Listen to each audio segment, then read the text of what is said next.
Hello, Brick House Bones family. I'm Dr. Lisa, physical therapist and osteoporosis exercise expert. Today's video is all about how to replace unsafe bending with safer movements and how to keep our flexibility and mobility in our back and hips and spine when we can't do our favorite forward fold or bending over maneuvers.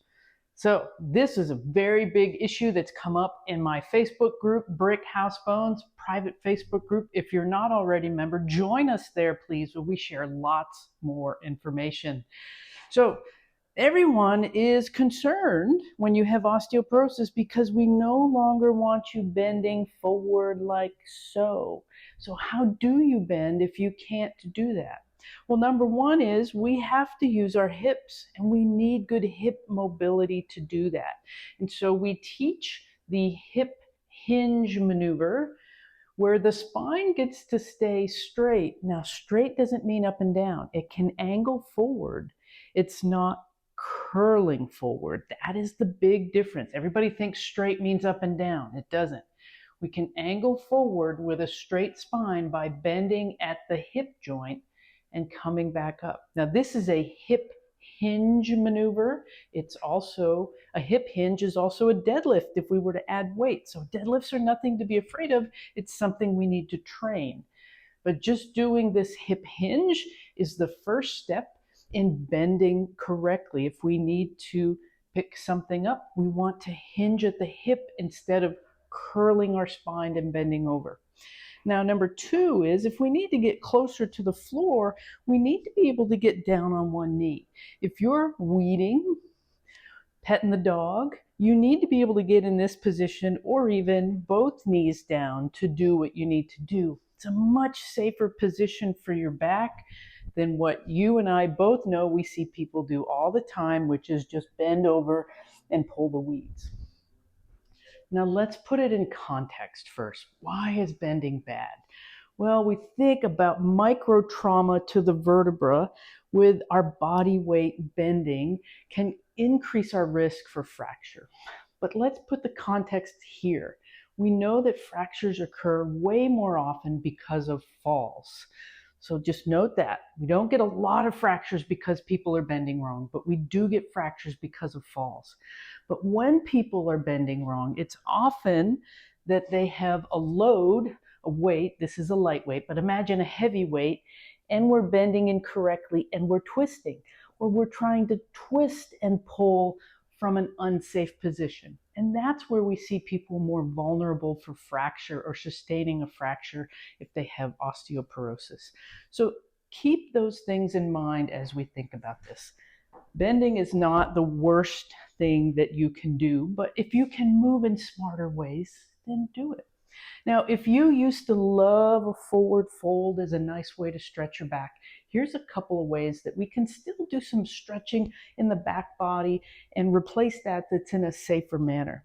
So instead of forward fold all the way to the floor, I'm going to go to the chair. I'm going to walk my feet back and notice I have my tailbone up just a little bit instead of tucked under. So we want tailbone up and heart lifting up. And from here, I'm going to drop the elbows, and I feel a big stretch in the back body here. And then we can come back up. So drop the elbows, sink down with a straight spine, and press up.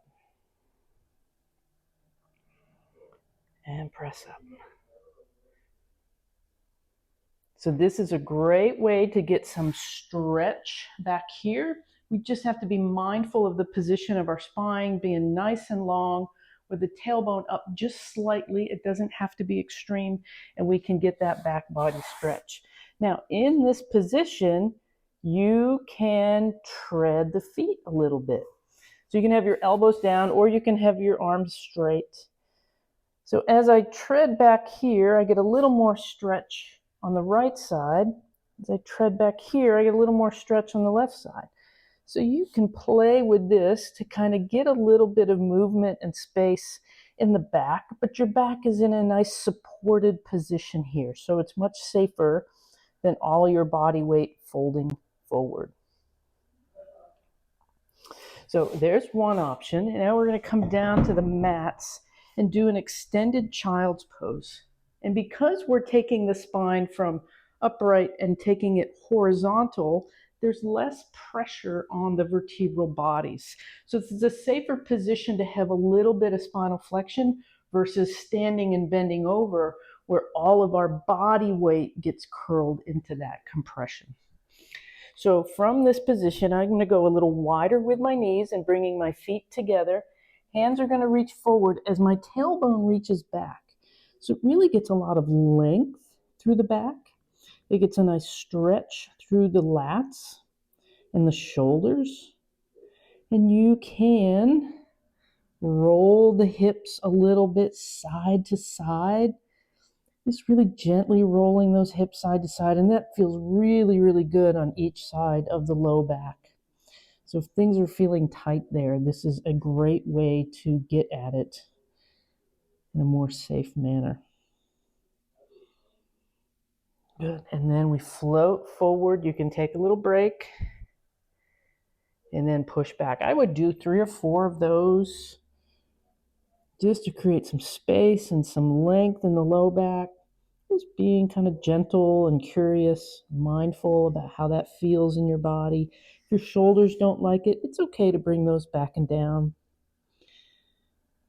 It creates some nice opening through the knees and hips too, which is also really important so that we can bend and hinge at the hips in the ways that we want to. Next up, laying on our back. So because we want that hip mobility and that nice stretch in the back of the hips, we can come here and do a double knee to chest. Again, we're not forcing anything. We're being very gentle. And I'm circling the knees around. I'm not doing a crunch or a sit-up, although you do see me holding my head up. You don't need to. You can have a pillow supporting your head. And we're going to roll the knees around the other way. So again, I'm not pulling really tight. I'm not doing a crunch. I'm just getting a little motion through the hips and knees to loosen up, mobilize the low back a little bit. Again, because my spine is horizontal, the pressure is less. Right, from here, we're going to straighten one leg out, grab the back of the other knee, and press the foot up. So we get a little bit of that hamstring back body stretch, and then hug the knee into the chest. Good, release back just to straight, press the heel up, back down, hug the knee into the chest. Good, one more time. So having hip and knee flexibility makes taking care of your spine much easier. So really important to prioritize that. So extended the other leg, bring this knee up, press the heel up. About 5 seconds, we release it back down, hug the knee in. Release, press the heel up. So just go till the thighs about straight. Release, hug the knee. So we want this mobility right here. We want that mobility in our hip. It makes squatting easier, hip hinging easier, bending easier.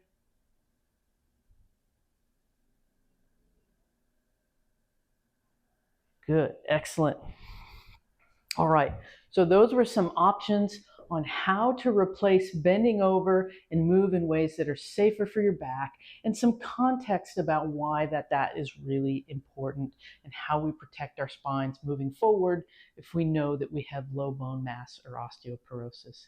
Hey, thank you for joining me. If you haven't subscribed already, I really would appreciate if you would. I share lots of content of every level of ability, from beginner to athlete, where we are all working to have stronger, more resilient bodies and strong bones. Preventing fractures is what it's all about. Join me.